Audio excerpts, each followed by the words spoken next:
award banquet. We're delighted that you're here. You've honored us to come tonight and share this very special occasion.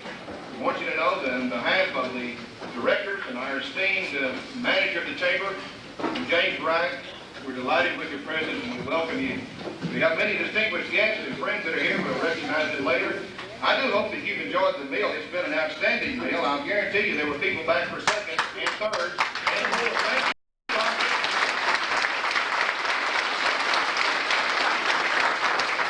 One of my friends that's costing me money right now on the project I'm doing, James Schumann back there, he went back 3 times. He started first and finished last. Thank you, James, for your endorsement of the food. You did an outstanding job. I told Oscar to serve anything but chicken. Preachers get all the chicken they can handle. So let's do something other than that. The barbecue was outstanding, and we appreciate it. Folks, we appreciate the blessing we have together, and that means that we want to give thanks for this occasion, for the freedom and the privilege of being a part of Eastland County and a part of Eastland, Texas. Harold Kennedy will direct us as we have our invocation. Will you remain seated, please, and share in the invocation and the prayer we heard.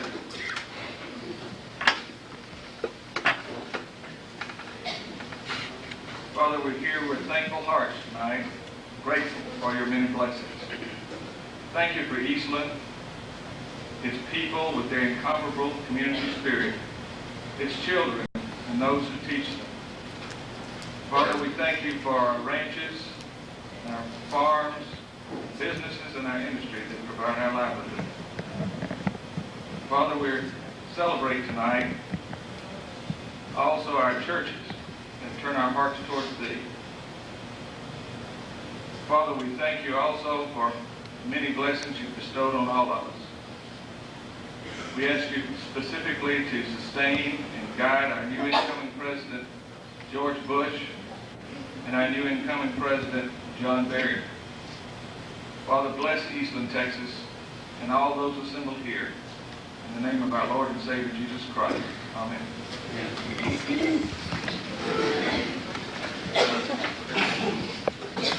Harold, thank you. We appreciate the prayer very much. I'm glad to find out. I had a feeling that John Berry, Republican, I didn't know he and George Bush were both Baptists. The Baptist praying for 2 incoming Baptist presidents. We're in trouble, I have understanding already tonight. We made some plans, and for a while there, all we could see was Larry Smith with his hand up because Robert Jeffers was doing such a fantastic job playing the accordion. Larry wanted to take up collection. 3 preachers, we were in trouble. But we slowed that down. Robert did a fantastic job. He's been up at the piano just a moment ago, but you enjoyed the beautiful accordion music. And the only problem I had, I was enjoying it in a tremendous way, and I moved down to the end of this table, and suddenly, while I was having a nice visit with Lee, James jumped up and says, "Can I help this dance?" And I said, "I don't know how, but if I did, it wouldn't be with you."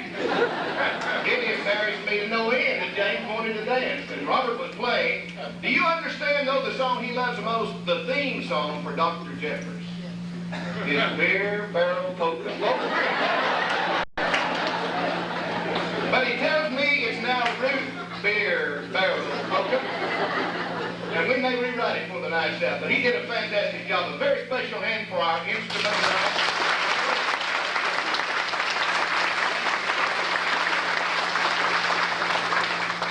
Let me introduce the head table quickly here, and then we'll move to our distinguished guests that are with us this evening. Down here to my right, from the 91st District Court, the Honorable and very special District Judge, Judge James Wright. Also moving quickly here, the man that you'll be hearing some words for him, the challenge that's coming, will be John and Sandy Barrett. And then the man of the hour that's here, he's got an explanation for the largest scratch on the left of his head. I don't know what that scratch means, but his wife would not come tonight. He'll explain that to you later, and we'll introduce that gentleman. My wife, Sandra, sitting here to my right. Moving over here to the left. We move down to the end, and Mr. James Wright, our very outstanding manager of the chamber, that's what you told me to say, wasn't it? I got that right.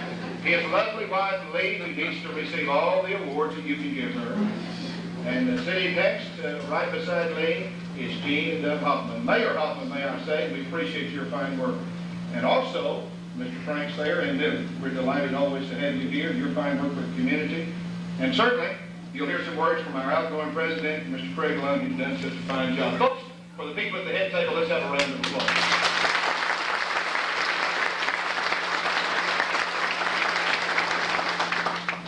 very much. There's some people here who came as supporters from the area, the community, from the regions around Eastland County. We want to recognize them. We've got people that have come. I understand that one of the president's men from Olden, Texas came, Marvin G. Eddick from Olden, Texas. He came representing George Bush. Where are you, Marvin? I hope you're a Republican. We're glad to have you. Hold your applause. Let me introduce all these folks, will you please? Also, from up in Wichita Falls, Texas, one of the men that has to make Texas, I almost said Texas Electric, I'm sorry, for TU Electric, Jim and Mary Lynn Martin. Jim and Mary Lynn, would you just stand and let us know that you're there? Thank you very much, sir. We're delighted to have you here to encourage us to be a part of our activities tonight. Editor and owner of the paper down at Gorman, also part of the Gorman Chamber of Commerce and the man that makes the Gorman Progress Run, Mr. Joe Bennett. Where are you, Joe? Right back there. Thank you for being here. We're delighted to have you with us always, and you're always such a good supporter.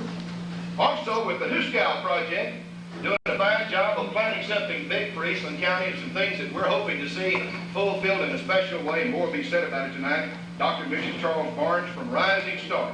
Dr. Barnes, thank you, sir, for being here with us tonight. The manager of the Chamber of Commerce over at Breckenridge, Texas, James C. Heston. James, thank you, sir. We're glad to have Breckenridge and Stevens County represented with us this evening.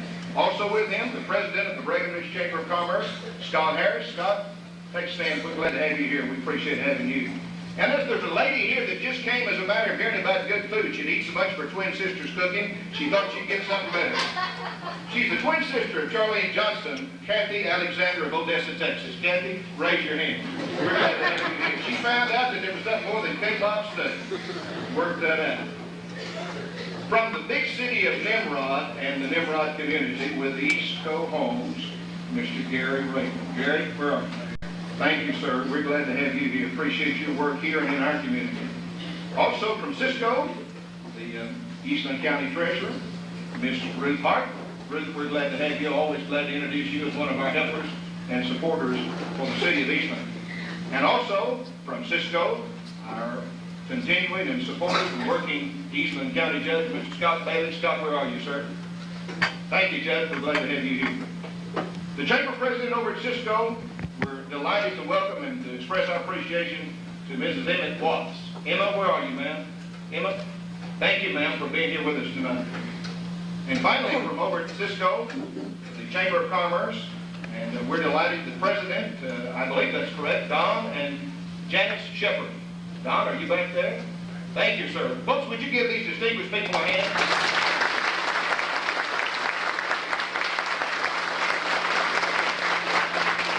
People like that come to encourage us and help us with your fine attendance this evening.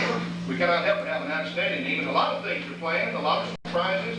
You always look forward to this occasion. I think you'll go away feeling that you've enjoyed good food, heard some good thoughts from some of these fellows that are here to share, and some of the things that you're going to hear, you'll have to understand come from folks who give each other an awful tough time. We're ready to hear some of the things that the weather. We asked if there was a weather forecast to be presented tonight. Charlie says that remains to be heard, right, Charlie? We'll hear the rest of the story in just a little while. Doyle Maxwell and his crew have been up here pretty well all the day. If we had any power breaks today, you were out of power for about 4 hours. Because most of the TU was up here helping, and some other folks, they were here giving tremendous support. Doyle and the committee, he's the special events chairman, have for the past couple of years or so put together this banquet, measured every table and placed it in every chair. And they've done an outstanding job. Those on that committee that have worked with Doyle, and many of you are TU employees, please don't hesitate. Would you mind standing, and Doyle, would you stand with them along with your wife, Raymond? Would you do that, please? Let's give them a round of applause. They deserve that.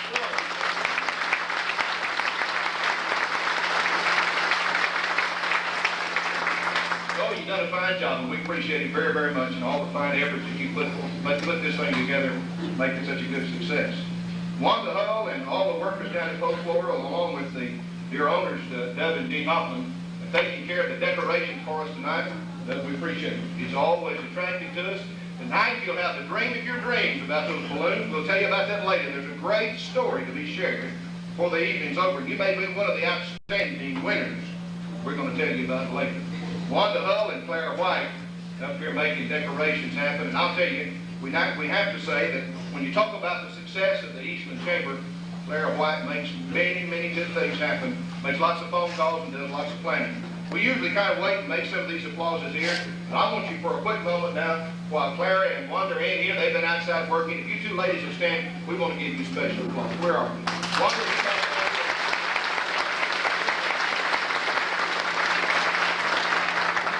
out at the registration table, Sally Kinnaird, along with Mary Ann Johnson, has been there and helped us. They've enrolled our folks, made sure we got them all recorded and got them in place. They welcome you tonight. I hope you feel that very warm welcome. To Victor Cornelius and the people down in V.C. who've done such a beautiful job, saved these menus. They'll tell you about the history of the chamber, tell you some of the stories. They tell me that this picture was secured in several places. I don't know. It's a picture of Charlie Jordan. And I understand there's going to be some stories told about that a little bit later as far as the evening is concerned. A special thanks to Ms. Altman, the people here at the school, who make available to us this fine place to assemble and get together. We appreciate your cooperation, making everything so nice for us, making sure everything is set in order in a very outstanding way. When we talk about the plans for the chamber, some of the things that are included, you of course begin to hear the dreams of people who've watched things grow and develop in Eastland and in Eastland County. Some of the things that I was able to share about 4 years ago when I came to the community, seeing the energy, seeing the commitment, seeing the concern of people who were determined that a small town could be great, that a small town could find a place to rise and to encourage industry, to encourage commerce, and to make a lot of things happen. In an outstanding way that's been happening. You've seen people continue to do their part as far as keeping the chamber moving forward in a very special way.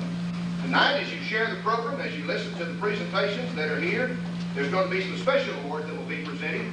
Special awards that involve students of our community and our schools, outstanding people in the farm and ranch industry. And then, of course, that very special surprise, that individual who's selected as the recipient of the 1989 Golden Deeds Award. All of these are in order, ready to share with you. First of all, let's get to the young folks. Make a very special place in our community. We talk about them as though they're the folks who are going to be the leaders of tomorrow. But if you'll watch in Eastland, we have young people who are becoming leaders right now, doing an outstanding job, sharing and directing and helping to make special things happen as far as school is concerned. You know, I visited one of the students the other day, and they were commenting about the assistance they received from Stephanie Snyder, who works as the counselor at our school. She does a fine job. It's important that our kids have the right kind of guidance, make their decisions. You know, there was a young man in our group here tonight who came out of college and hired on by the personnel department of a large store. And he went in, the manager shook his hand, and after the warm handshake, he handed him a broom. The young man said, "Sir, do you not understand that my name is Don Griffin and I'm a college graduate?" He said, "Well, fine, son, let me take that broom and I'll show you how the thing works." From that day on, Don moved forward in success. And business has continued to be good.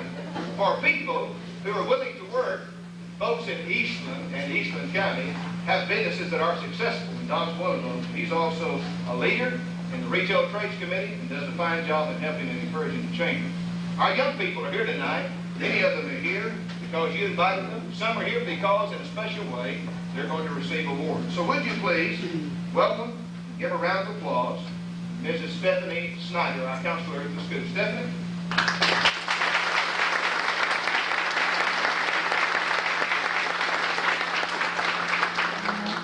Stephanie comes, you know, one of the fevers that continues, and I say that with a plurality, is what we call Maverick and Mavette fever in England. Our kids have done a fine job. We're proud of the outstanding presentations that they make. We'll have kids going to the band contest Saturday, and I understand about 57 kids, according to Phil Hick, will be involved. So we have many good things of which we can be proud. Stephanie, tell us about our kids.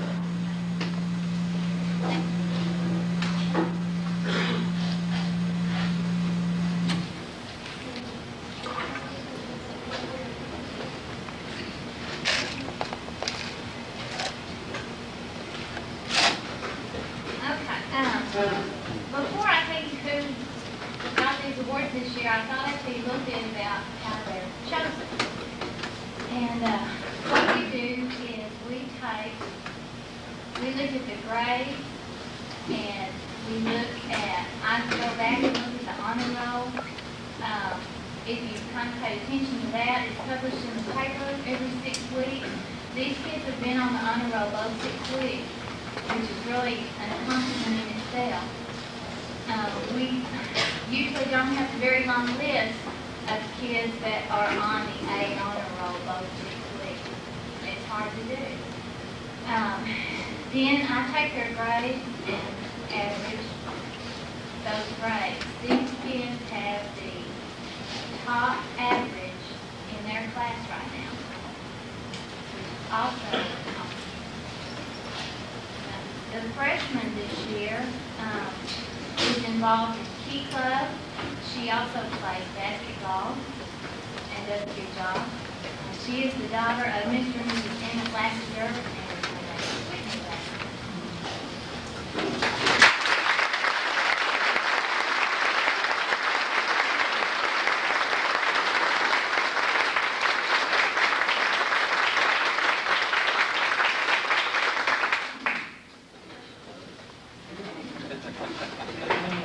Our sophomore this year is also active in Key Club. He's a member of Beta Club, and he's in the band.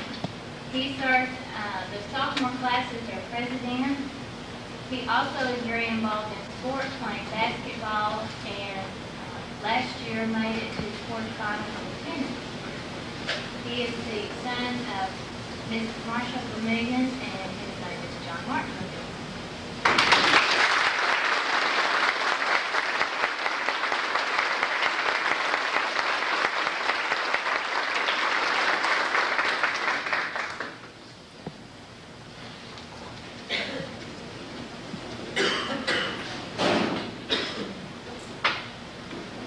Junior this year is also in the Beta Club and the Key Club. She's also a member of the Writers Club that we have in high school. She starts as an officer in the band and in the drama club. She's also very involved in 4-H and serves as district officer in that organization. Our junior is Natalie Stevens. She's the daughter of Mr. and Mrs. Ralph Stevens.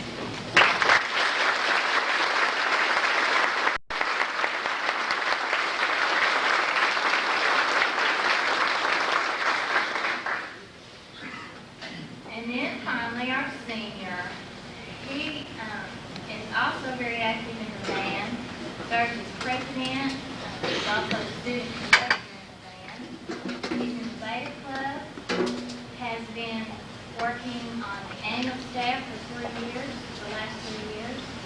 He serves on the student council this year. And one thing that I thought was special about him getting it this year was this is the 4th year he has gotten this award. So he has gotten it all 4 years he's been in high school. He is the son of Mr. and Mrs. James Fortman. This is Michael Fortman.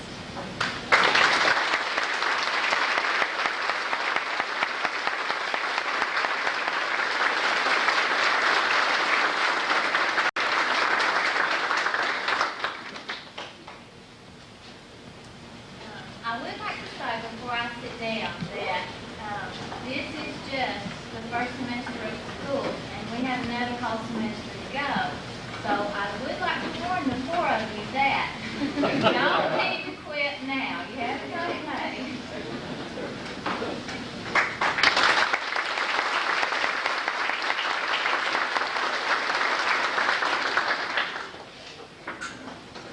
Thank you, Stephanie. You might also have added that our students today, I understand, I've been hearing some of the moans and groans at my house have just completed semester examinations. With that in mind, they're ready for a weekend of busy activity, basketball games and band, JV basketball tournament Saturday. Our kids are doing a tremendous job, and we appreciate the fine work that Keith Watkins and our superintendent, our teachers, and others are doing to encourage and support them. Recognizing people who are leaders in Eastland becomes a difficult task because you start looking and you see that there are folks who quietly behind the scenes are supporters and who are workers that make things happen. There are 3 kinds of folks around that are involved in so many projects. There are those who make things happen. There are those who watch things happen. And there's the overwhelming majority that have no idea at all what's happening. In Eastland, it has to be translated a bit different. People here watch and learn and get involved. That's what makes the success of Eastland County and of this community of Eastland a very special requirement that people see when they first come to visit with us. Our county agent, who represents the agricultural community and the ranching community, Mr. D. Gordon, will now come and recognize that family who's made the strongest contribution to the farm and ranch industry and the folks in this area this past year of 1988 and 1989. So would you please give D a hand as he comes?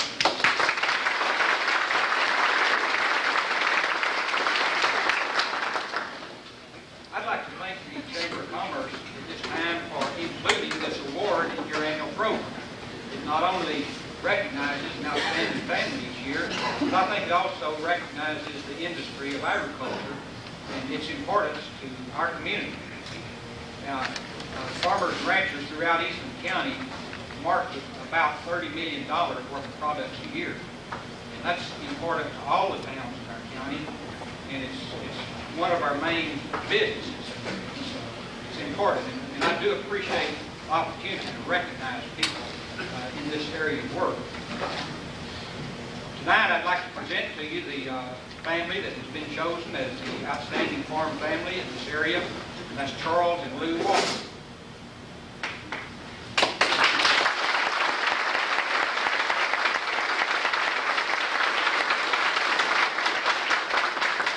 Most of you know the Walkers. They live south of Eastland, about 4 miles from Highway 6, and you'll see their sign, pecans for sale, and most of you are familiar with that place. The Walkers, however, they're being honored here for their agricultural work. This is really their second career, because Charles' first career was with the United States Air Force for 24 years. He retired as Lieutenant Colonel 13 years ago, and he moved to Eastland.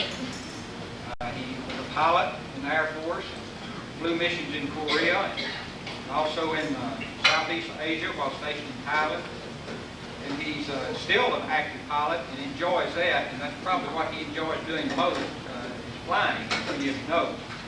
Now, during the past 13 years, he's progressively expanded his farming operation. They own 120 acres there at the place where they live, and he owns another 17-acre irrigated pecan orchard on Lake Proctor.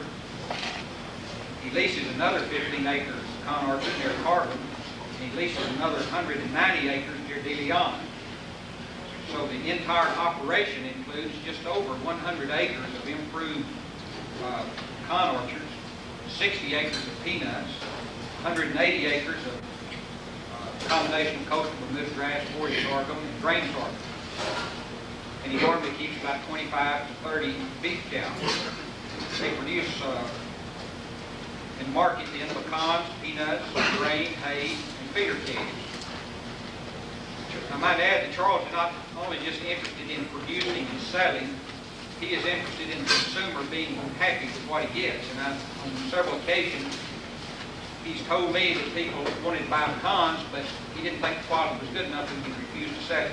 Not sell it unless the quality was something that he could be proud of and what the consumer would be happy with. That's just the type of person he is. The yields of his crops and livestock are among the best in the area.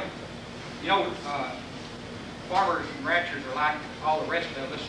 Some are real eager, thirsty for knowledge, and some think, well, I've done it this way for 20 years, and I don't want to be confused with technology and new ideas and this type of thing. Well, Charles sure fits the earlier category of being an eager learner. He takes advantage of every opportunity to gain new knowledge and new ideas, and this is the reason he's been so successful in his farming operations.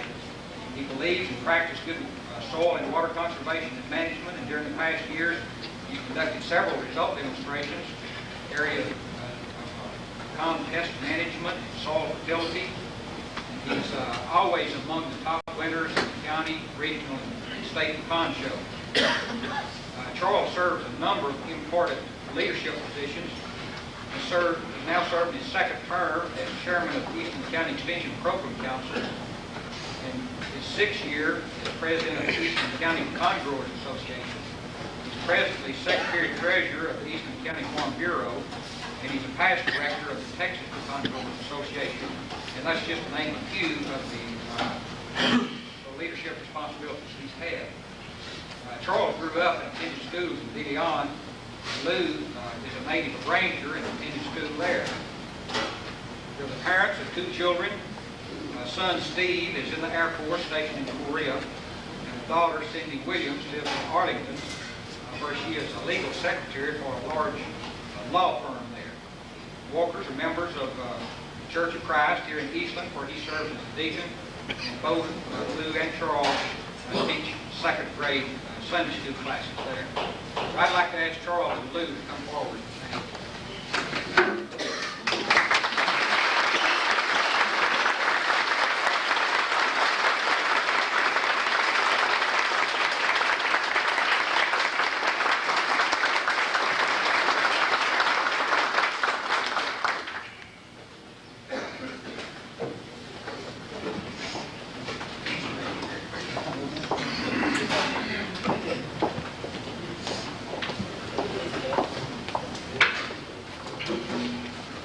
Our congratulations to Charles and Lou Walker. Appreciation to Dee for an outstanding job in the presentation. I might add just a very quick passing word to the resume that was given for the success of Charles Walker. For about 14 months, we were in construction over at Darty Street Church of Christ. I'll guarantee you he's a tough colonel to work for.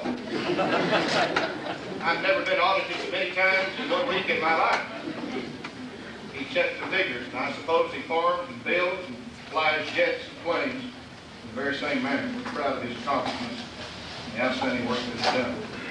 Folks, we're moving right along. We want you to be here ready to hear about the great story, the opportunity, and the accomplishments, and the very special surprise of that individual, who indeed has been selected as the outstanding winner and the recipient of the Golden Deeds Award for this year.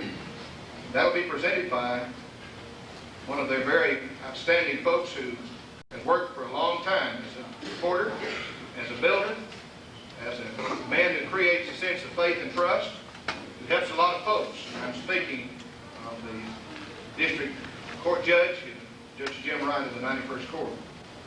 Jim grew up here as a young man, was given of himself, and been interested. There are occasions when we call on the phone and talk to each other, try our best in the work that I do in clinical counseling and trying to help the people. And sometimes just trying to take care of myself. Jim and I do a lot of visiting together. You may not also know, and I want to tell you, that one of Jim's aspirations, and I might add that we're trying our best to train him properly, is that he tries once in a while to preach. In fact, he's been known to eat preacher in Breckenridge, gentlemen, so you might have an occasion to hear it. But Jim had an opportunity in the course of his preaching to conduct a wedding ceremony. And he was a bit nervous. He had done so as a judge, but he'd never had a big church wedding. As he completed that wedding, a couple of good-looking kids had just tied the knot. Jim finished up that wedding, and he said, you know, isn't there something you're supposed to say right after this? And he couldn't remember the final words. I now pronounce you husband and wife, and he just stuttered. You've never seen it happen to him. He said, I want to first wish you Merry Christmas. And the kids had a blank look on their face, but from then on they remembered and understood. I'll tell you something, that didn't happen, but things that happen in this community and things that involve families and people are happening with folks that are interested in caring. That involves folks like District Judge Jim Wright, who tonight, as he has done in the last few years, will be the selected presenter on the Golden Deeds Award. Ladies and gentlemen, would you please give a hand of applause to Judge Jim Wright.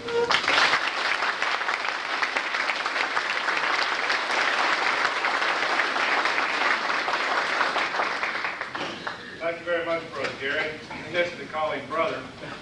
We talk a lot. We visit a lot. We're good friends, as a matter of fact, not just in business, but in our personal lives. We've been through a lot of things together. Been through a number of basketball games together through the years. You can either watch this from in here or out there, Gary.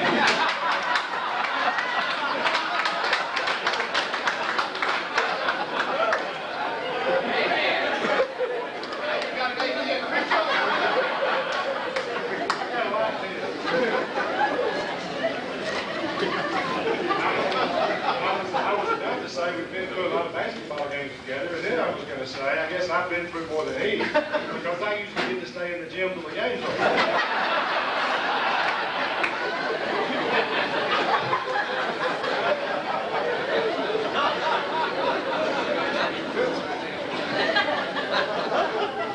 I kid Brother Gary a lot, but he's really a very fine man. And I mean that, I'm serious. He's always had a profound influence on the young people that he's around. I've watched a number of these young people grow up under the tutelage of Brother Gary. And, one particular young man comes to mind, Joel Taylor's son, fine son, Clay. Joel and Fart, of course, members at the church where Gary preaches, among other things.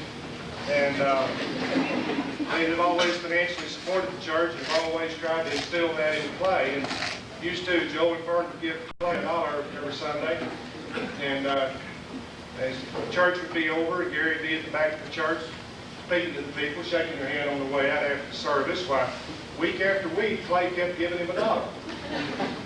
And Gary paid the $1. And finally, one Sunday, he said, Clay, son, said, I appreciate this, but why don't you take the $1 and put it in the collection plate when it comes around?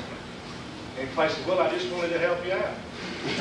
And Gary says, well, Clay, I appreciate that. Said, but what makes you think I need any help financially? He said, well, my daddy says you're the poorest preacher he's ever heard.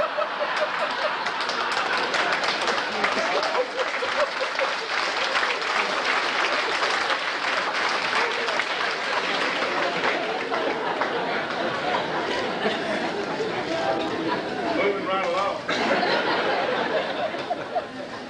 Gary, no kidding, welcome again to this church. I've been there on one occasion, and this is the reason that I'm still going to go a little bit longer.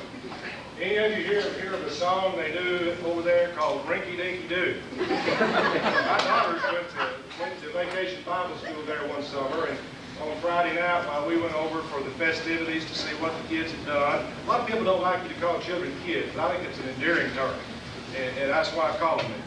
But went up there to see what the kids had done, and as a part of the program that night, they had an audience participation thing, except our audience didn't get up on the stage, just a selected few, one of whom was myself.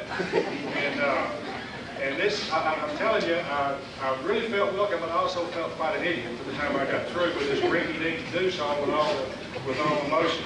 But I appreciate feeling welcome. Mary makes them all welcome. There's a little lady came into church there one Sunday, first time she'd been there, an elderly lady. And she had one of these old hearing horns with her. Gary met her at the door and welcomed her and said, lady, said, you come on in here. Said, but you toot that thing one time and you're out.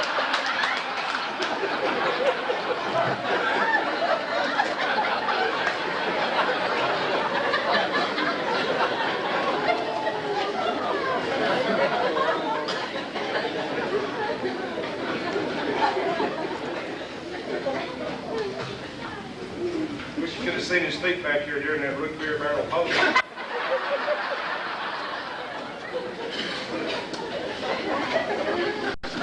Well, I've had the pleasure of presenting Golden Deeds Awards on other occasions, and each time it's been a real honor for me because of the outstanding persons to whom I've been allowed to present these awards. And tonight, I assure you, is no exception. I'm indeed honored to have a small part in the recognition of the dedicated service of tonight's honoree. Gary almost stole a part of this, but I think it's very apropos that we can go from what he said into what I'm about to say. As we all know, our society is made up of various types of individuals, all kinds of individuals.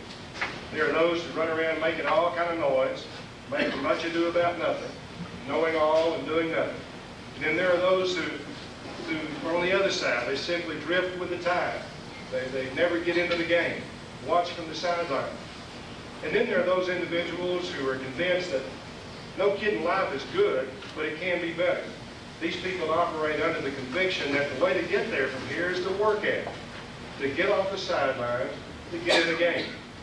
These people have not only their convictions, but they also have the courage of their convictions. Sure, they have the faith that things can be better, but they take a step further and put their faith into action through works. They don't tell you about their faith, they show it to you. Work is the operative word here. I looked in the dictionary to see what the word work really means, and was impressed by how the definition of that word so accurately defines our golden deed tonight. Work means continued activity directed toward a purpose, to produce, to influence by exertion, to solve, to make or form by labor, to cause or to bring about, to make progress, to be effective, to carry out, to assume duty, to accomplish, to advance, and on, with other like words and phrases which so aptly describe the one we honor tonight. This person quietly goes about his way, working to make everything with which he's connected better, more meaningful, and richer, with the result that the quality of life for his church, for his family, for his friends, for his neighbors, and for his community is enhanced many times over. This man never seeks recognition or personal gain for his efforts. He's content with the knowledge that good has been accomplished for the betterment of those around him. That's his pay. Well, tonight, those of us gathered here are going to do what little we can to repay our honoree for the tireless hours he spent on others. Our Golden Deeder has been extremely active in the Eastland Band Boosters Club, and among others, the Eastland Rotary Club, the Chamber of Commerce, the Chamber of Commerce being the place where he served on the board of directors for several years. He's also been active in the United Fund. In the Rotary Club, he served as president of the organization. That club previously has recognized him as Key Rotarian, a very high honor bestowed by that organization. Anytime the Chamber of Commerce needs a task accomplished, it's been known that all one needs to do is ask this man, and then don't worry about it. The job's as good as done. From parades to the Chamber barbecue to the Chamber banquet, he's always quietly going about, getting the job done, working to make a better Eastland. Evidence of his untiring efforts surround us tonight. There's a little town north of Big Spring, Texas, called Luther, Texas, to be exact, where Golden Deeder first greeted his new and challenging world some 50 plus a few years ago. Then some 4 years later, it was from the farm to the city, Big Spring. Our recipient began his formal education in the South Texas town of Llano after the family moved there from Big Spring. Formal education was continued after he moved to Clyde, Texas, and completed where it all began in Big Spring. At age 16, our Golden Deeds honoree began a career that was to span in excess of 36 years, all for the same company. Church is an extremely important thing to this man and always has been. He's an avid student of the Bible and shares this knowledge with those he teaches and with those whom he has taught throughout the years, young and old alike.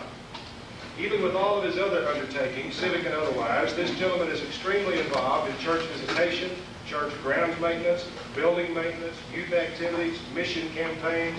The list is endless.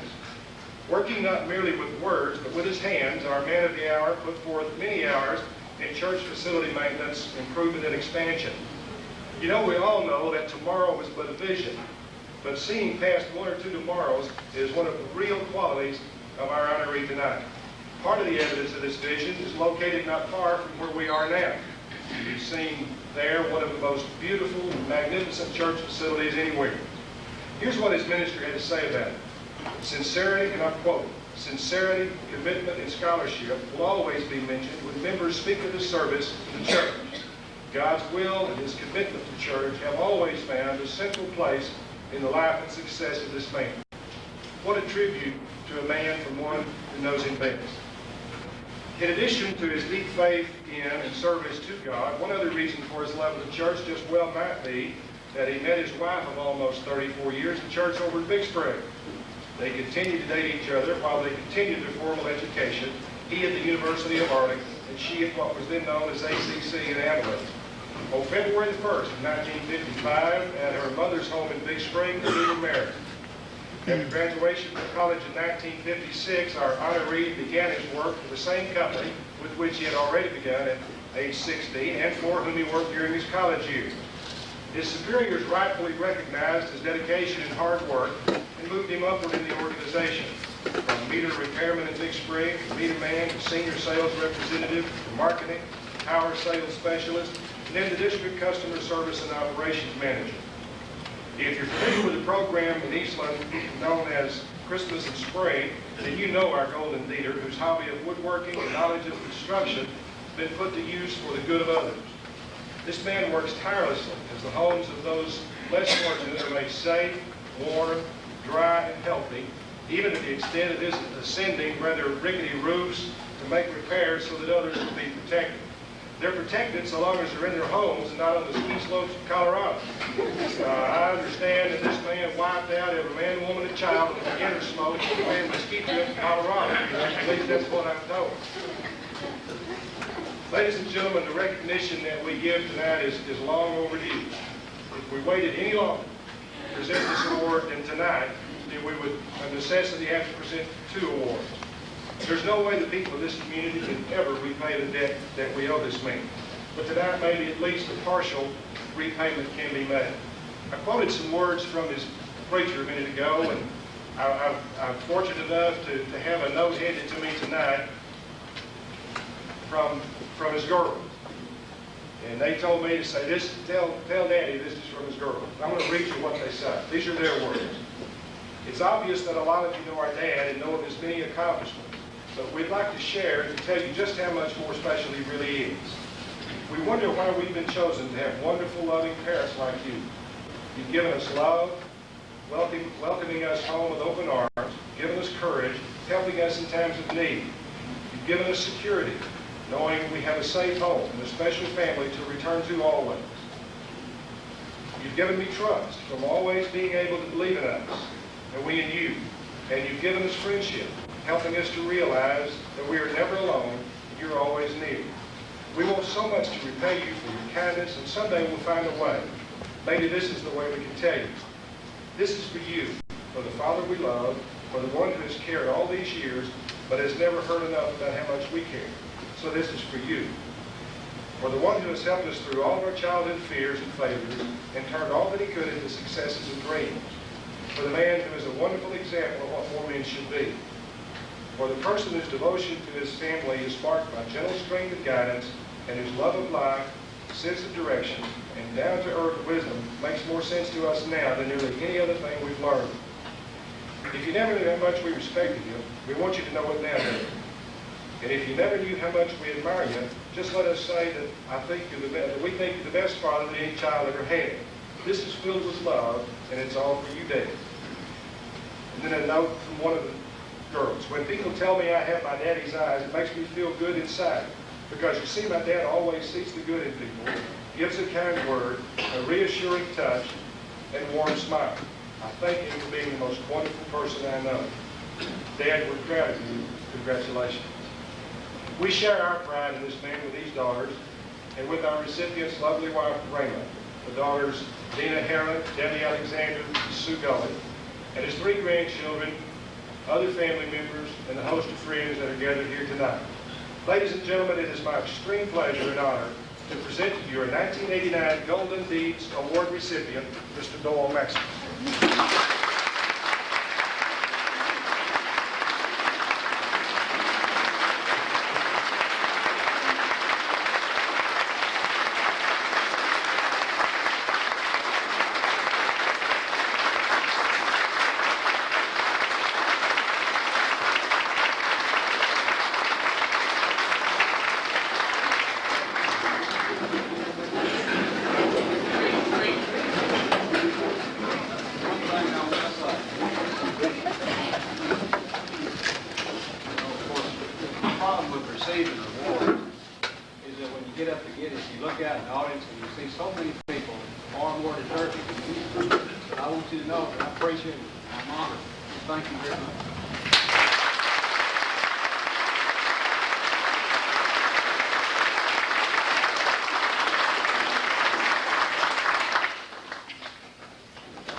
Very special congratulations to Doyle Maxwell, the recipient this evening. My understanding that 2 of his daughters, Dina and Debbie, are able to be here tonight. I don't believe that his basketball playing daughter, Fame, Sue Gully, Farmer Sue Maxwell, was able to come this evening. With you young ladies back there standing, the writers perhaps who contributed to this presentation tonight.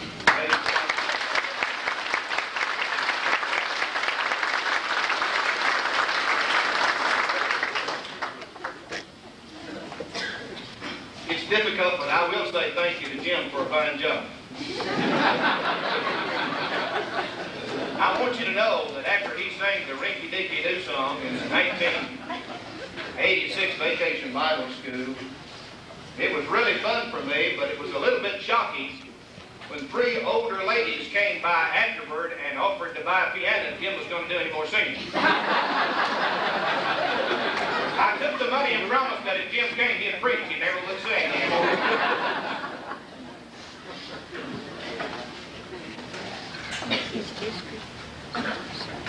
You know, as we make these awards and presentations, Doyle did say that there are people who do such a fine job and present so many outstanding efforts to make things grow and develop in our community.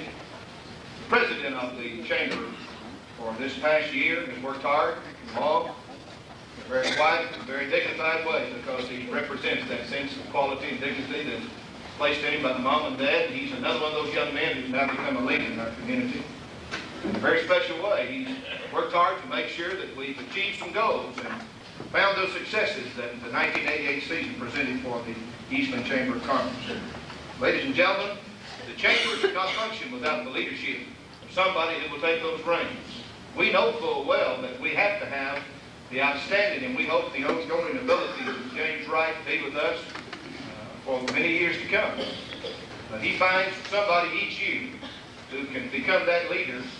He puts in their lives and hearts and interests that desire to serve, and they always become leaders of whom we're very proud. The gentleman this year who's done such an outstanding job, served in such a fine way, is our 1988 president, Mr. Craig Blum. Would you give him a hand as Craig comes to the mic?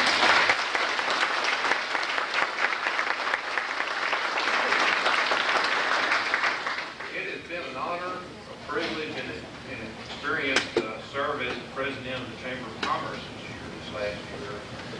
James, Clara, thank you for your guidance, your direction, and your help throughout the year.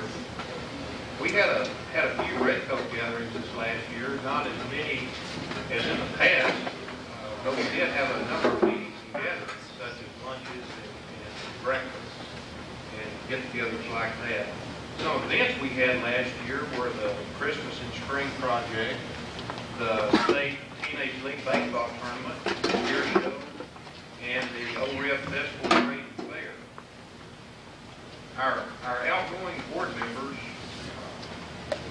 this year are Tom Crowder, Steve Haynes, Doug White, Joe Taylor, Bill Culpepper, Pat Greer, and Wayne Bailey. Appreciate your help throughout the year. At this time, I would like to thank all the committee chairmen and committees for getting together and working on various projects throughout the year. John Berry, Larry Vernon, Randy Roper, thank you for your efforts with the membership drive. Don Griffin, thank you for your help with the retail trades, and thank you for all those who met with this group throughout the year. You know, I believe that it takes a special person to head up a special events committee, and we've had that person the last 2 years. Doyle Maxwell, thank you for your hard work and dedication on this committee. The one project that sticks to my mind is the Christmas and Spring Project, which is a very worthwhile project, and hopefully we'll have more involved with it this year and for the years to come.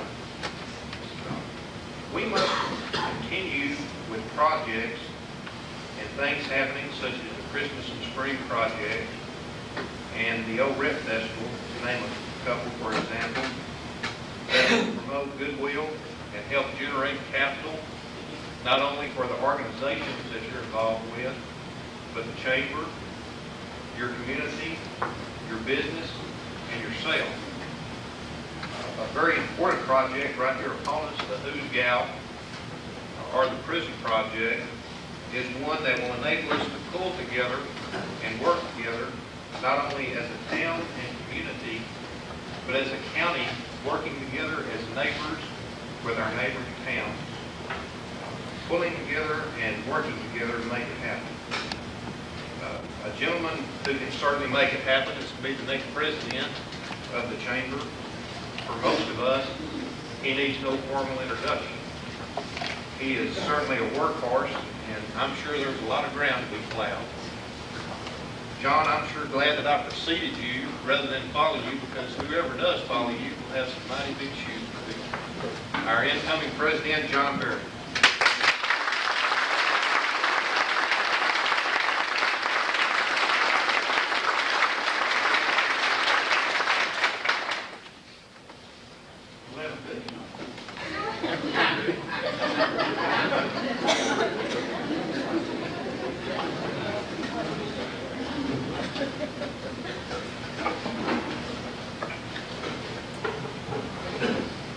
I know you're gonna be surprised by this.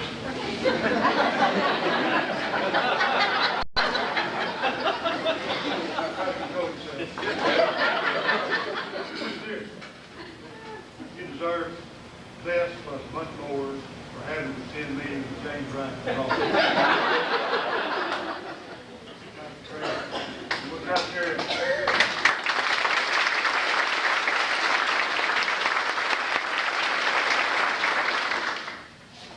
Get ready, Jordan.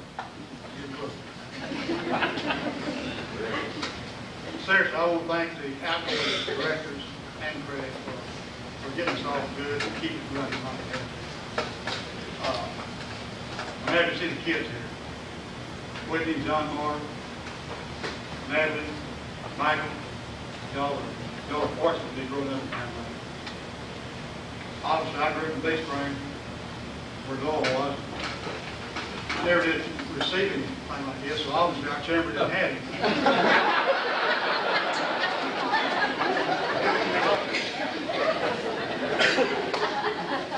I'd like for, I know most of them are here, I'd like for the new directors, the holdover directors and the incoming directors, to stand up as I call your name, remain standing, hold our applause. If you want to applaud, you don't have to. Roy Barnhill, hadn't seen him here, but you here, Roy? Don Bradshaw, Blake Wood, Marcia Carr, Paul Cato, Jim Davis, Harry Edwards, Clint Ferguson, Dan Post, Lawrence Jeanette, Harold Kennedy, Rob King, Mike Kaiser, Red Miller, Randy Rover, Mike Snowden, I know he's off skiing, Carolyn White, and Craig serves as ex officio. This is your new chamber directors and directors. I challenge you to keep the work going that's been started for us. Thank you for great start.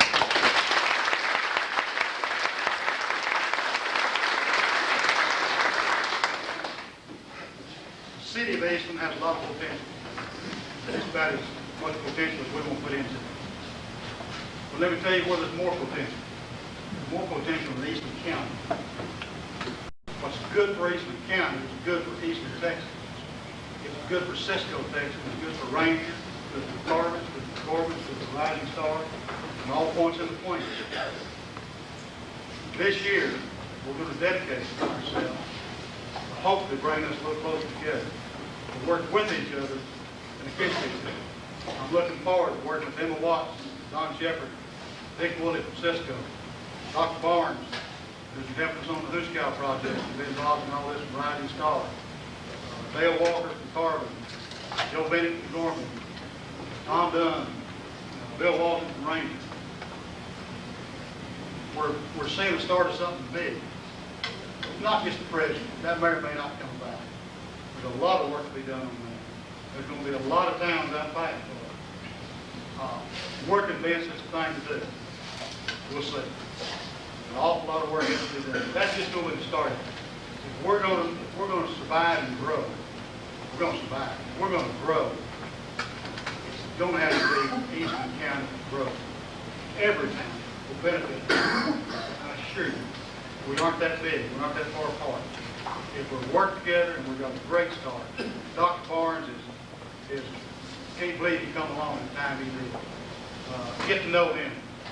He's got an office for this particular project over at Cisco, 700 North C. Go by and visit and talk with him. He's a man of vision. He's a man of good idea. We've got a lot of friends out there. A lot of friends that care about Eastern County. And I hope you do. Eastern, Texas town is super. It's been great for Sam and Kevin and Eastman County. We're just as good on it. I've worked for it, and I dedicate this year to bringing us together to have something good happen to all of us. And I want your help. Thank you.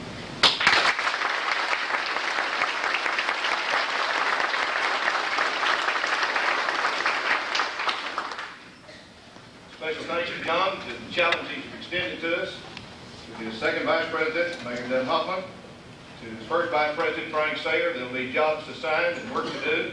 We've worked around John Berry in the last 3 years that he's been with us. You'll find out, which is a lot of activity and energy that goes with the leader who'll be directing the activities for the coming year for the Eastern Chamber of Commerce. Ladies and gentlemen, we saved the best, I suppose we must say, to last. I'll guarantee you this gentleman is known by you and appreciated by you. We could move him to Eastland, Texas and Eastland County.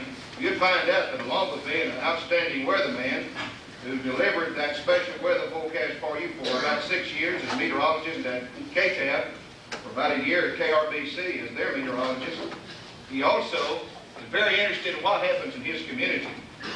Our speaker this evening spent 25 years as a meteorologist in the U.S. Navy. He retired the 29th of February, 1980. He was born in 1900 and some odd, 36, June the 30th, near Skellytown, Texas. And not many of us know exactly where that is, but I remember very clearly. He's also a young man who went out to California, got a BA and an MA degree at Pepperdine University in Los Angeles. He married Ann Jordan about 27 years ago. He has 2 lovely children that are grown and leaders in their own right.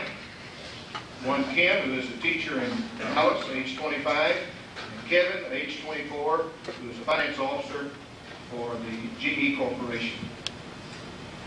When you meet Charlie, you find out that Charlie now has a project that moves far beyond what's happening just simply in terms of a radar screen and weather. He'll talk to you just for a little while, and then very soon, a very special project in which he's now engaged, the Ben Ritchie Boys Ranch, where for a little over a year now he served as the executive director, will come into view and discussion. If you know about what happens at Ben Ritchie Boys Ranch, you understand that it's something that involves building lives and perhaps rescuing leaders in a survival program, young men who will be able to be leaders in their community because of donations and interest, because of grants and work that's done by people just exactly like you. Surely Charlie will tell you a little more about his remarks tonight. I wanted to give just a little bit more introduction to Charlie. I found out that there had been a letter from his mother that had been stored away in years past. I thought I'd share the note from Mother with you just before Charlie presents his remarks. I think you'll understand more about the country flavor, the very special quality in the dedication of this young man. The letter begins, Dear Charlie, just a few lines to let you know I'm well. I'm writing slow as I know you don't read fast. You won't know the house when you come home. We've moved. Mama goes on, your father has a new job. You see, he has 500 people under him. He's cutting the grass down at the graveyard. Mama said there's a washing machine in this new house where we moved, but it don't work too well. I put 4 shirts in it just last week and pulled the chain. I hadn't seen the shirt since. Mama continues, all the boys at school have new suits, but we can't afford one for your brother. So she said, Charlie, we're going to buy him a new hat and let him look out the window while the folks come by. She continues, your sister had a baby this morning. I haven't heard if it's a boy or a girl, so I don't know whether you're an uncle or an aunt, but I'll let you know. She said, Charlie, your Uncle Dick drowned in a vat of whiskey at the distillery last week.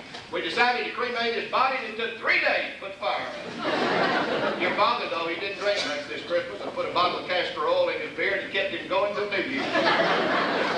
She said, I went to the doctor, and he put a glass tube in my mouth and told me not to open it for about 10 minutes, and your daddy bought 5 before we got out there. She told him a little about the weather. She said, you know, it rained twice last week, once for 4 days, and then once for 3 days. And then Monday it was so windy, one chicken laid egg, the same egg 3 times. She continues, we got a bill the other day from the undertaker. He said if we didn't pay the funeral bill for your grandmother within 7 days, up she comes. Well, Mama finished up. I must close for now as the plumber's here to fix that funny-looking washing machine, and it sure smells awful. Signed, your loving mother. Folks, would you welcome our speaker for this evening, an outstanding community man, Mr. Charlie Jordan.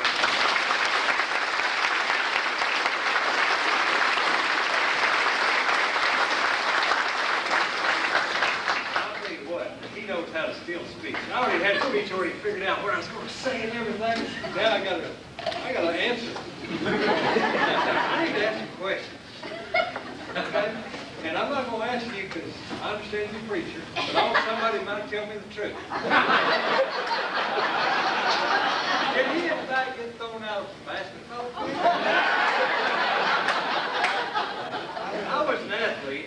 In fact, from the time I was a sophomore in high school until I went to college, I never lost a basketball game. We used to have a one state just routinely, so we're pretty strong back here. And we played some tight games, and I mean real tight. We played, we went to take state championship, and our toughest games were with Amarillo, Texas, or Morgantown. One of the two. But I promise, I have never seen a preacher thrown out. I haven't seen a priest thrown out. I haven't seen a rabbi thrown out. So I sure want to go over and watch. And this one here, this letter, you thought you'd make something up. Let me tell you a story. This really happened to old Charles. I joined the Navy and I was all over the world. And I was up in the Arctic. And my mother and Daddy, they lived out north of town. Daddy was a pumper for Texaco. And Mother had bought the Corner Cafe in Scullytown, Texas. Now that's halfway between Tampa and Border and about 2-3 miles off the road. But we lived out in the country. And I was up in the Arctic and I got a chance to sneak away and go see my mother and dad. So I caught this plane into New York, LaGuardia Airport, and then I caught a plane to Chicago, and then I caught a plane to Kansas City, and then I caught a plane to Amarillo. And I hadn't told anybody because I didn't know what was coming. I just had a chance. I got it. Got to Amarillo, and it was about, midnight or something. So, I grew up there. I knew kids all over the place. So I just called one of my buddies and said, my mother and daddy didn't know I'm here. So take me to the house, and I'll just go in the front door. We didn't lock doors. I just go in the front door, lay down on the sofa, and wake up in the morning and surprise him. Right. He picked me up there in Amarillo Airport. We drove, and Scullytown's about an hour and 10 minutes from Amarillo. And we drove up there, and we went through Scullytown, and then went out across this little cattle guard and down this old cow path, and back up down the bottom of the canyon, and back up on the top. And we lived up on the top of it. We got up on the top, and there wasn't anything there.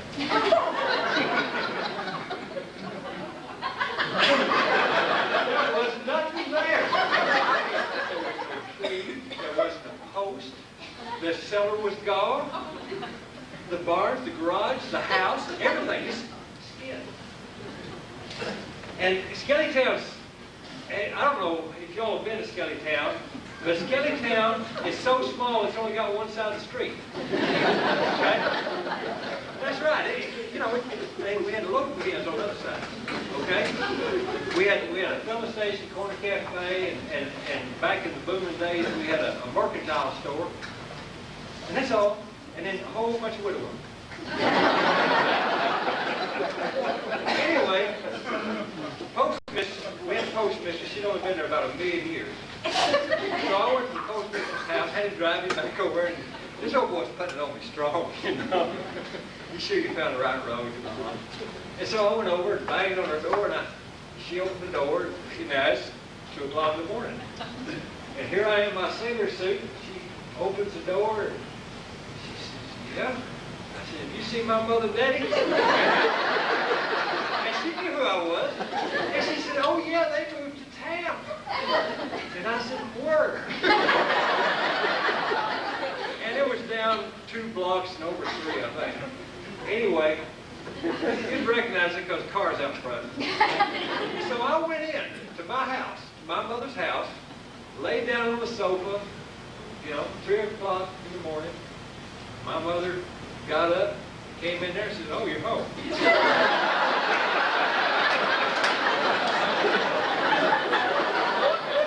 Mothers are marvelous.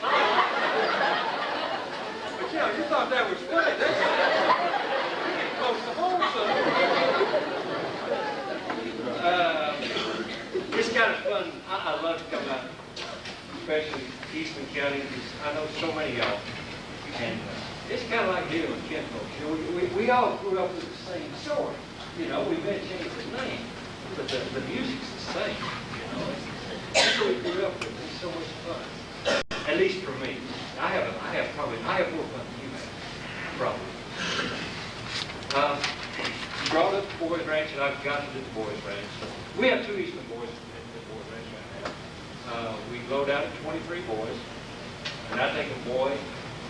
I take it from 6 years up through. I have taken 17-year-old boys. Okay, and we do it old-fashioned, mother-daddy work, real old-fashioned. We don't. There's no great therapy unless we find a big problem. Then I'll go find me a therapist.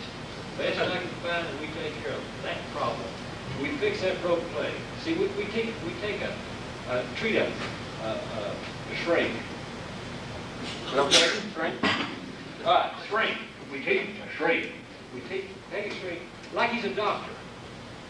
If I break my leg, I go to see a doctor, and I say, please fix my leg. And generally, he'll probably cast on it. He'll have you come back, and he may have been physical therapy, and he'll do all those things. And then one day, he lays his hands on me, and he says, son, it's healed. And then I go away, and I don't go back.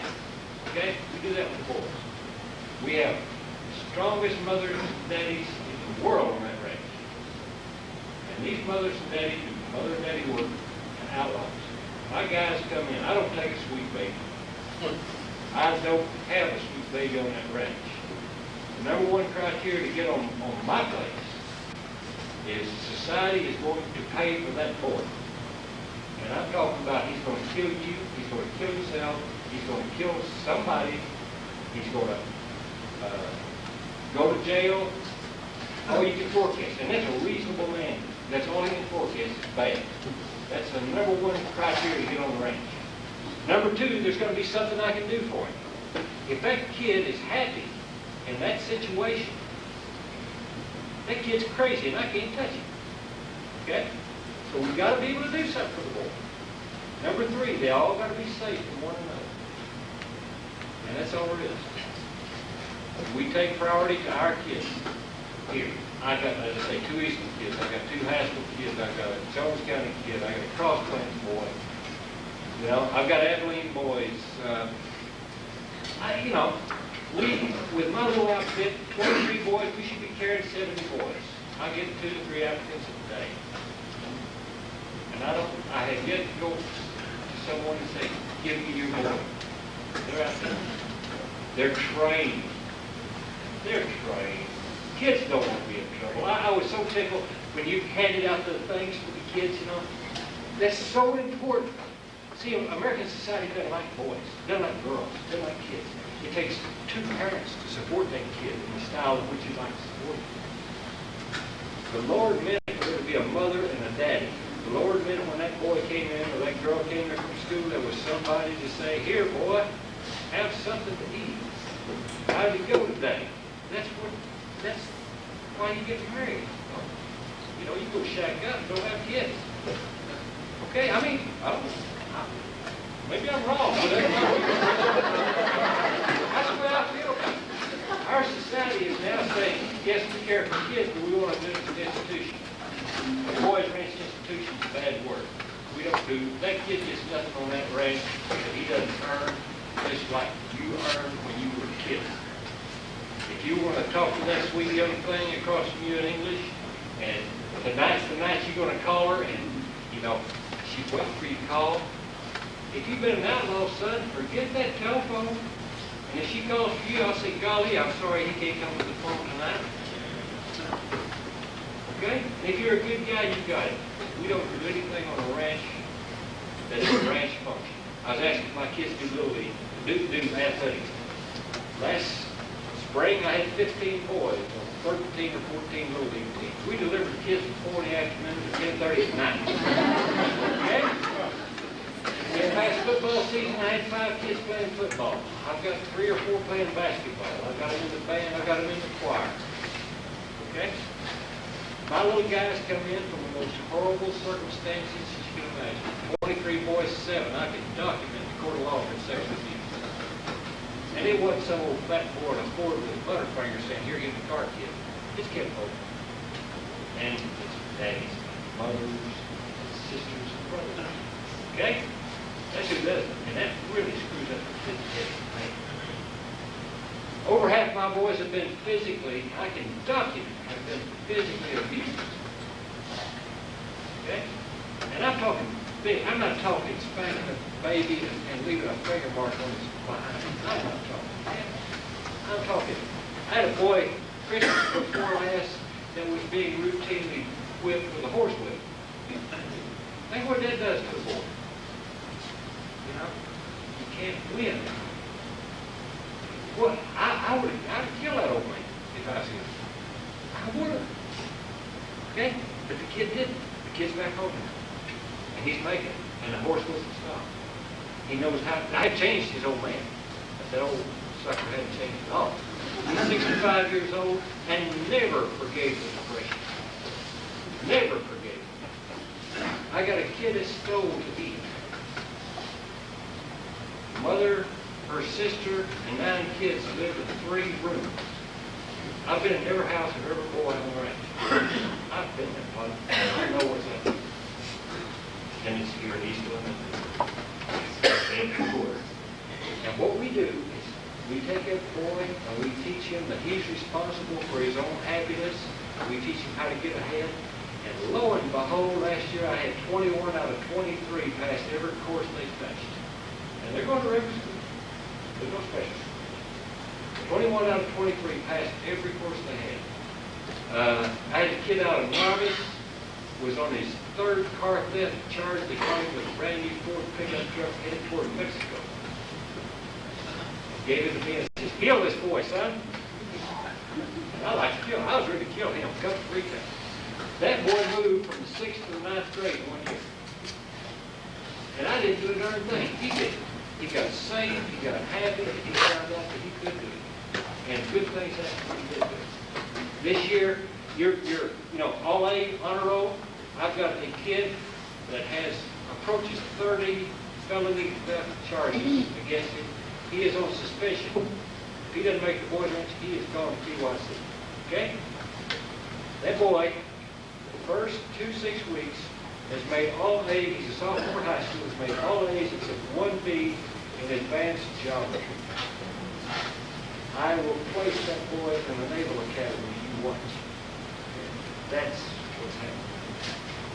We don't charge to place a kid out there. See, I'm doing things that people say you can't do. When I took that over, they said, you got to get in line with the TYC, you got to get in line and with the DHS, all these bureaucratic numbers. And I just know hard-nosed kid. I'm a kid. I hadn't figured out what I'm going to be. But I decided, God darn, if these are our kids, and these kids we're going to live with, we got to do it right while we got the chance. And we got to get the ones that work. So I'm one of the few people that when DHS comes to talk to me, I don't come to attention. I don't care. They'll give me, if you get the right category kid, you get 65, 70, $100 a day for take care of them. Okay? We place a child with no regard to money. See, because if I need money, all I got to do is come to any people and prove my need, show you what I'm doing, show you what the need is, and y'all go raise the money. I don't worry about that. Y'all take care of that. That's what Eastern County's for. You think you can take that money with you when you die? You can't. You can't. The Lord doesn't let you up there then. Gee, you might as well give it away. And the more you give it away, the more the Lord brings to you. I can testify that happens. You give it away and he'll come back, I don't know, 3-fold, 7-fold, 10-fold, I don't know, whatever you need. You can't keep it. And all I got to do is show you the need and show you that I am going to husband my resources the best way I can. Y'all take care of me. I'm not worried about that. And so we take kids, and my budget, my income has remained within, we spend $250,000 a year. I've remained within $30,000 of that $250,000 since I've taken over, and I've been over now for I'm now celebrating my second anniversary of it. And we're doing it the old-fashioned way, and it works. Take a kid in, the street kid got the little tight eyes, what I call the old man face. Y'all know what an old man face is? Let me describe old man face.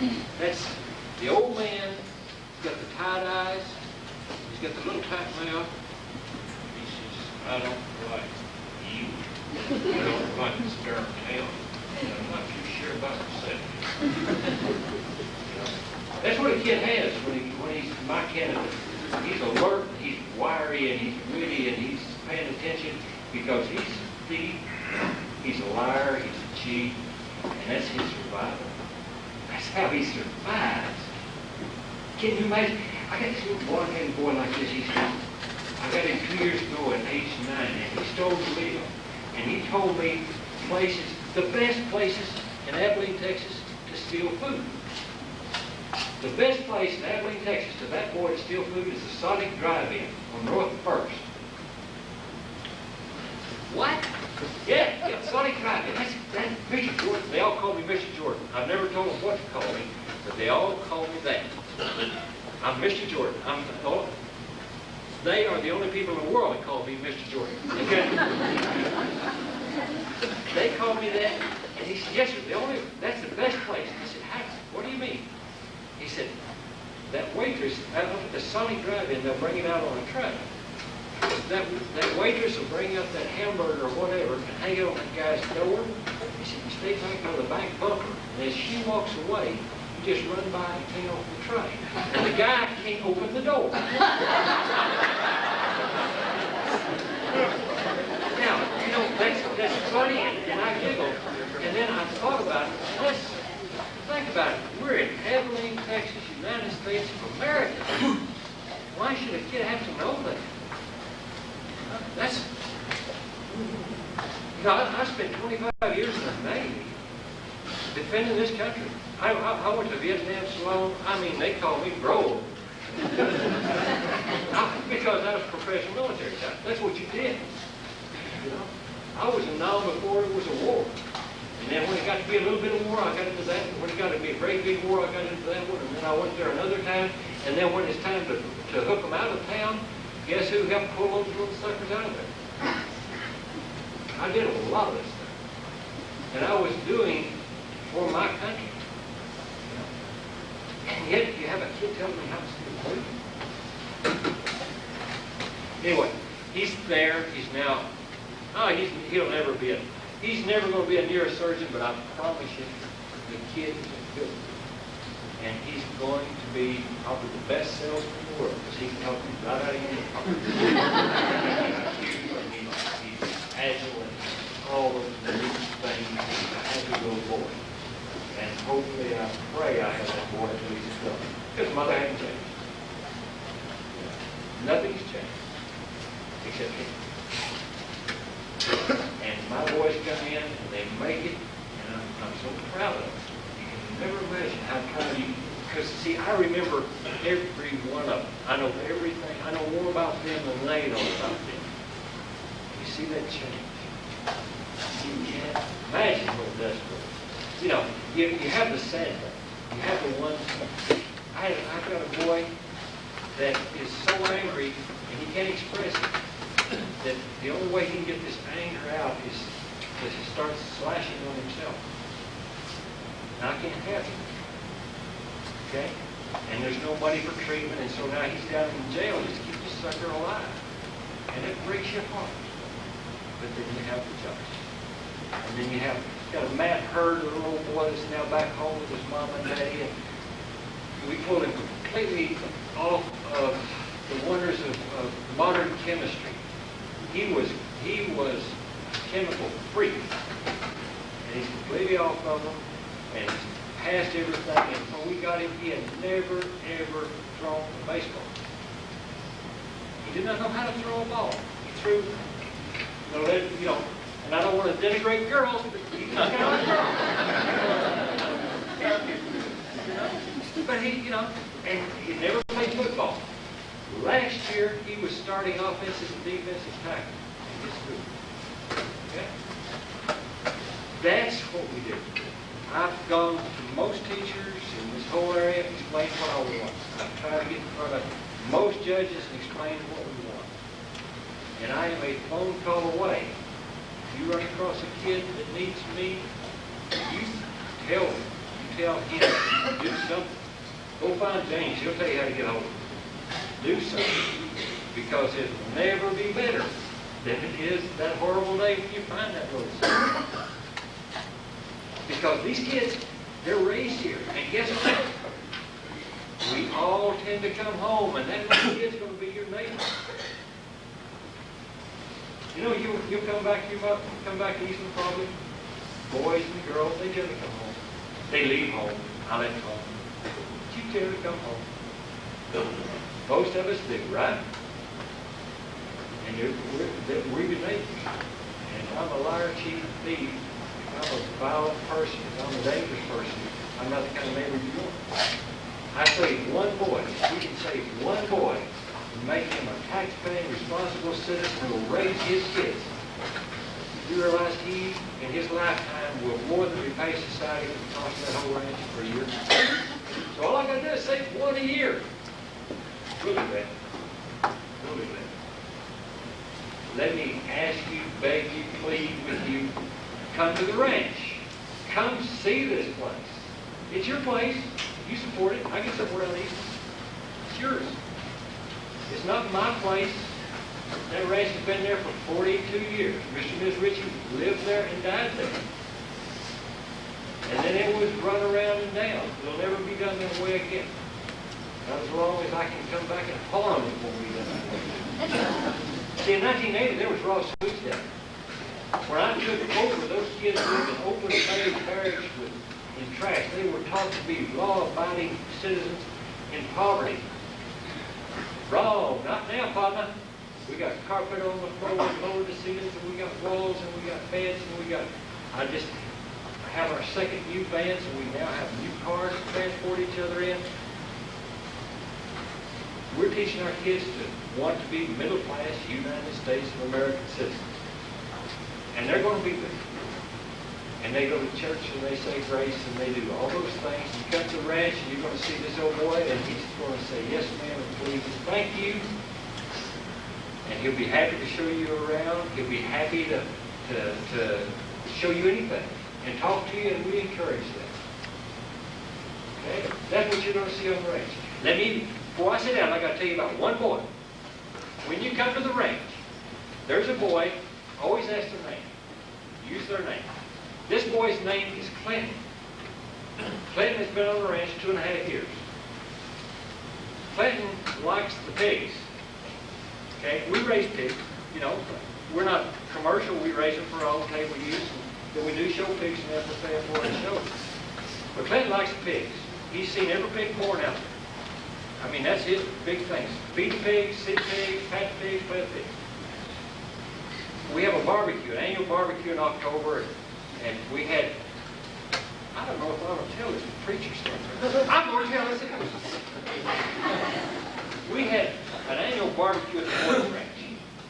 And some people come because they want to see what we've done. Some people come because they want to see who is there. Some people come because it is their duty. Okay? Well, these 3 blue-haired ladies came because it was their duty. Now, let me tell you what a blue hair is. You don't know what a blue hair is, and I'll just ignore it. You know what a blue hair is? Okay, I'm not going to worry about blue hair. Now, I won't tell you what blue hair is. Blue hair is a gray-haired lady who's that blue red. That's okay. That's okay. But a blue-haired lady likes boys so long as they don't sweat. Okay? If they sweat, they don't like boys. So these 3 blue hairs ladies had the pearls, you know, the basic black, dark blue dress with the pearl little, you know. I grew up in a Baptist church, and we had a whole slug of them. They had these pearls, and they're out there on the ranch eating barbecue, this humongous gym, you know, and they want to have a tour. Well, everybody on the ranch wants to show off the ranch. Because we just put in fireplaces. We got big, beautiful fireplaces. we're always upgrading. And it's all done by the men, women, and children on the ranch. In other words, you put the money in it, and we go do it. We don't hire them, we do it.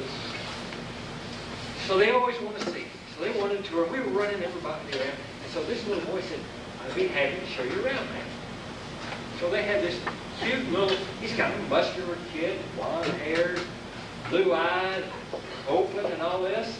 And it wasn't this past October, it was the preceding October. And old Clinton was wagging them around, and I was running. I mean, I was one busy man.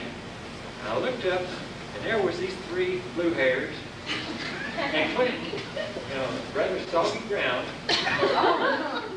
and Clinton had them down by the pigskin, and he was opening the gate.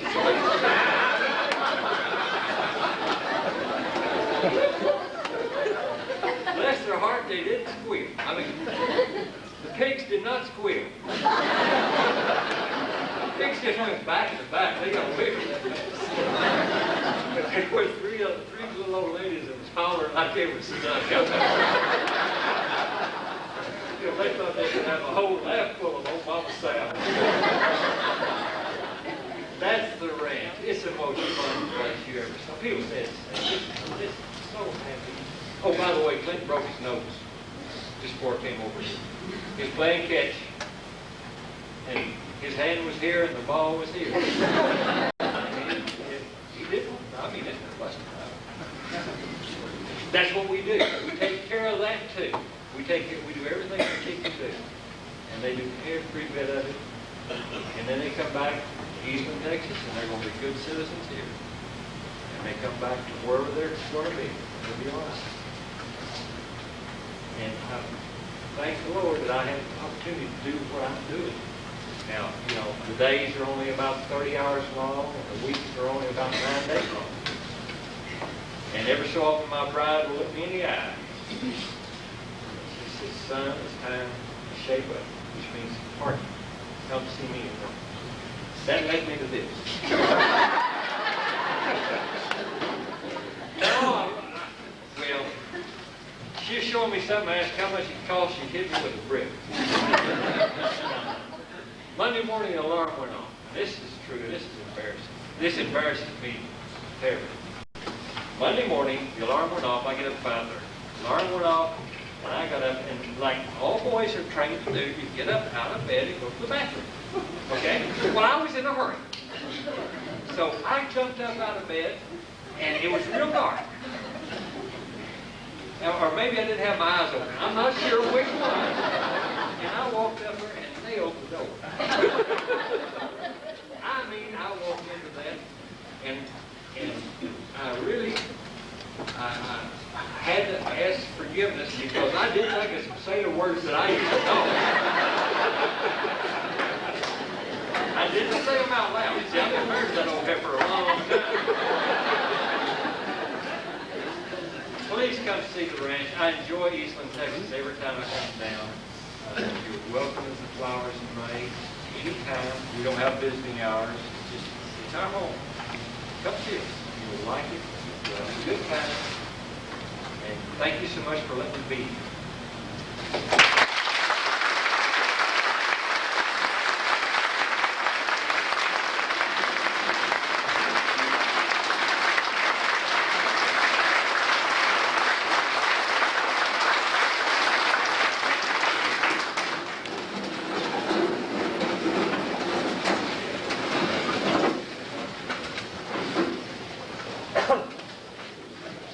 Well, our special thanks to Charlie Jordan, and all the stories Mom said about him were true.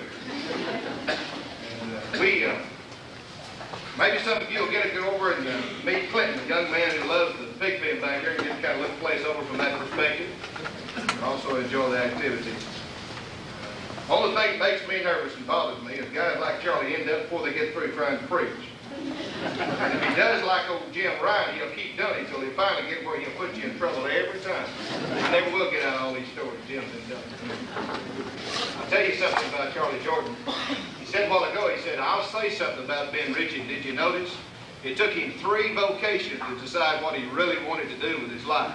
And this is the 3rd vocation And I'll tell you something he's dedicated to. He's told us about building leaders tonight.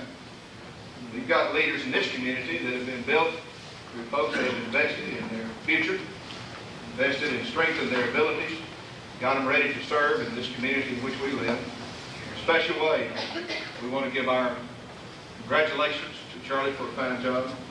Charlie, we thank you for coming and sharing your story with us tonight. Also telling us about the work that you're doing, the plans you have in mind, and the activities that are underway. Folks, you've been a grand audience tonight. We've had lots of friends here to help us. It's always a grand occasion. One of the highlights that comes as a part of the events of Eastland County and Eastland, Texas. I think John Berry's challenge is this year to make us become an integral part of a moving and developing county, not just in the community, but to make a lot of things happen. And I know that you're going to give your support, your success, in making sure that those things are accomplished together. Ladies and gentlemen, before we go this evening, there is a final award that we need to make to you. It's an award that will be distinguished and identified by the program that you have in your hands. That program has a mark that will indicate that you have been a winner this evening. Now, you've won just by coming and eating good barbecue and hearing all these outstanding speeches and a bunch of stories that really are not true. But also in your program, if you find a little white dot inside the cover, open that front cover, there'll be a white dot. Anybody got a white dot? Back cover. He doesn't know what front and back is. Back cover. Well, if you've got a dot inside one of the covers of your program, the 1989 Golden Deeds Award Banquet, you have just been awarded a beautiful balloon bouquet. Be sure you take that home, because Ian's going to clean him up if you don't. That one up on the ceiling, we'll find out. Charlie, can you reach that on the ceiling? Maybe somebody's talking to you. Mr. James Ryan, outstanding esteemed leader. Is there something else we need to do this evening? Young man, just send my paycheck to the right place. Folks, James said, Ryan, careful while you're going home, because he and Lee are going to walk home. I want to see that. I told him a while ago what he needed was a suit with a Velcro front, because the button didn't work. I'll move on quickly.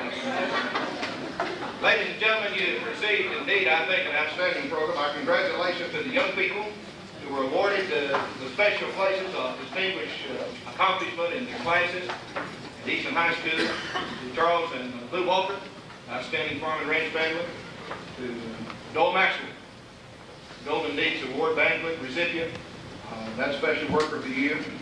Our thanks to Craig Lund and his staff for a fine year. And our challenge and our cooperation is extended to Mr. John Berry and those that will be leading us in the coming year. Again, we appreciate your support. Gary, Yes, Rachel will take pictures of all the winners. okay. Yes, we do want to remind you that we need to have pictures of those that are winners down front here, those that have received the awards. That does not include the balloon bouquet. We won't get that picture. This was done to Daryl over here on the camera. He's taking care of the activities this evening. Again, thank you very much and good evening.